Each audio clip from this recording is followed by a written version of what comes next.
সরকার আর দেরি করেনি, ধামধাম করে বেশ কিছু নিয়োগ দিয়েছে। যেমন তাজুল ইসলামকে সরিয়ে, চিফ প্রসিকিউটরকে সরিয়ে আমিনুল ইসলামকে নিয়োগ দিয়েছে। কিন্তু তার চেয়ে আমার কাছে গুরুত্বপূর্ণ হচ্ছে ঢাকা উত্তর দক্ষিণ সহ 6টা সিটিতে প্রশাসক নিয়োগ। এবং আমি হিসাব করে দেখলাম বেশ চিন্তা ভাবনা করে ভালো কিছু নিয়োগ দিয়েছে। কেন বললাম, এখানে কয়েকজন আছে বঞ্চিত, আর কয়েকজন আছে খুবই ত্যাগী।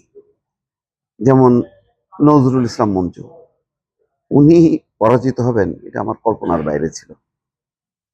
তার মতন মানুষকে খুবই দরকার ছিল পার্লামেন্টে। কিন্তু যখন দেখলাম খুলনা সিটি কর্পোরেশনের প্রশাসক হিসেবে তাকে নিয়োগ দিয়েছে, তখন ভাবলাম যে তিনি তো শুধু একটা আসনে হইতেন যদি এমপি হইতেন, এখন কয়েকটা আসন মিলে তিনি দায়িত্ব পেলেন এবং অত্যন্ত যোগ্যতা এবং দক্ষতার সাথে তিনি যেই কাজটি করবেন, এতে দলের ভাবমূর্তি ভালো হবে, দলের সাংগঠনিক কার্যক্রমটাও অনেকখানি বেড়ে যাবে।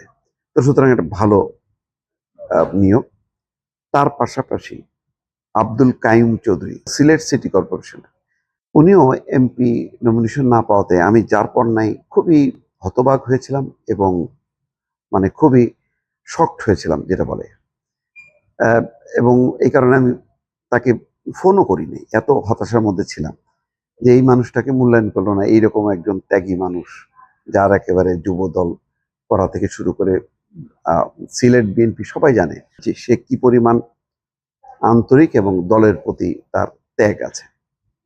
তো যাক, সেই মানুষটাকে প্রশাসক হিসেবে নিয়োগ করায় খুলনায় যেমন চমৎকার একটা নিয়োগ দেখলাম, ঠিক খুলনা সিটি কর্পোরেশনও একইভাবে ঢাকা দক্ষিণের আব্দুল সালামকে দিয়েছে। আমিও ভাবছিলাম যে এই মানুষটা তো আসলে কখনো কেন জানি এমপি নমিনেশন পায় না, তার দলে লম্বা ক্যারিয়ার, তো তাকে দক্ষিণ সিটি কর্পোরেশনের প্রশাসক নিয়োগ করেছে। আমি মনে করি দল একটা ভালো সিদ্ধান্ত নিয়েছে। সাখাওয়াত হোসেন খান, মনে আছে নিশ্চয়ই, একসময় মেয়র নির্বাচন করেছিলেন অ্যাডভোকেট, এবং প্রতিকূল অবস্থার মধ্য দিয়ে সেই মানুষটাকে নারায়ণগঞ্জ সিটি কর্পোরেশনের প্রশাসক নিয়োগ করা হয়েছে। আরেকটা খুবই চমৎকার নিয়োগ শওকত হোসেন সরকার, যার উপরে আমি দেখছি যে প্রথম আলো একটা আলাদাভাবে রিপোর্টও করেছে। যেমন আলাদাভাবে রিপোর্ট করেছে নজরুল ইসলাম মঞ্জুর উপরে, নির্বাচনে হারের পর নতুন ভূমিকায় নজরুল ইসলাম মঞ্জু হলেন খুলনা সিটির প্রশাসক। তেমনি ইউপি চেয়ারম্যান থেকে গাজীপুর সিটির দায়িত্বে বাবা দাদাও ছিলেন ইউপি চেয়ারম্যান। চিন্তা করেন কি পরিমাণ ওনারা জনবান্ধব, একেবারে 3 প্রজন্ম ধরে, যে দাদা ছিলেন চেয়ারম্যান, বাবা ছিলেন চেয়ারম্যান, এবং তিনি এখন নিজে। শওকত হোসেন সরকার আমি মনে করি গাজীপুরের একটা চমৎকার নিয়োগ, এবং দলের একাধিক নেতাকর্মীও বলেছে যে স্থানীয় সরকার পরিচালনার অভিজ্ঞতার কারণে তাকে এই নিয়োগ দেওয়া হয়েছে। যেহেতু ইউনিয়ন পরিষদের চেয়ারম্যান হিসেবে তার অভিজ্ঞতা আছে, বাবার কাছ থেকে অভিজ্ঞতা, দাদার কাছ থেকে অভিজ্ঞতা, সব মিলায় চমৎকার মানুষ, এবং কোনো রকম স্ক্যান্ডেল নাই, কোনো রকম তার বিরুদ্ধে কোনো অভিযোগ নেই। শওকত হোসেন সরকার গাজীপুর মহানগর বিএনপির সভাপতি, তিনি কাশিমপুর এলাকার বাসিন্দা এবং একই ইউনিয়ন পরিষদের সাবেক চেয়ারম্যান গিয়াসউদ্দিন সরকারের ছেলে। তো 2003 সাল থেকে গাজীপুর সিটি কর্পোরেশন গঠনের আগ পর্যন্ত শওকত হোসেন কাশিমপুর ইউপির চেয়ারম্যান ছিলেন। তার মানে স্থানীয় সরকার কিভাবে সামলাইতে হয়, কিভাবে জনপ্রিয় থাকা যায়, সে অভিজ্ঞতা আছে। একই ইউপিতে, ওই ইউনিয়ন পরিষদে গিয়াসউদ্দিন সরকার প্রায়, তার বাবা, এই যে শওকত হোসেন সরকারের বাবা গিয়াসউদ্দিন সরকার 10 বছর চেয়ারম্যানের দায়িত্ব পালন করেছে।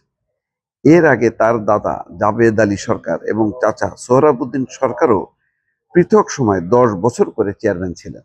তার মানে পুরো পরিবারটাই ওই আদলে গড়ে উঠছে, যে এত জনপ্রিয় যে দাদা চেয়ারম্যান ছিল, দাদার পরে বাপকে চেয়ারম্যান করছে এলাকার লোকজন, তারপরে ছেলে চেয়ারম্যান, এবং এই মানুষটা গাজীপুরের এখন প্রশাসক নিযুক্ত হয়েছে।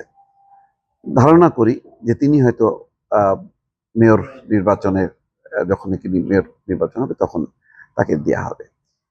স্থানীয় সরকারের এই সিটি কর্পোরেশনগুলোর গুরুত্ব অন্যরকম।